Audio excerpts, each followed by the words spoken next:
Hello once again. Today I'm going to show you how to turn off and on the dark theme in Microsoft Word.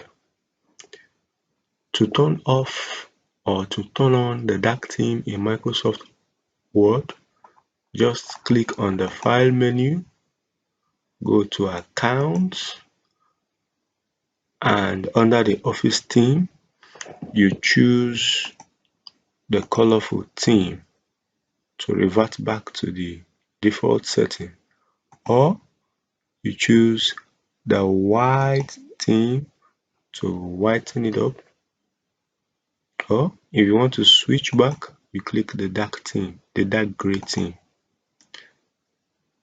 Please note that if you want to add office background, you can from here choose a particular background of your choice. Let me quickly switch over to the colorful theme and see if you will see the effects of this background. You can see it changing at the top right corner of the screen here. Okay, that is it to turn it off and on. Do not forget to click the subscribe button. Thank you for watching.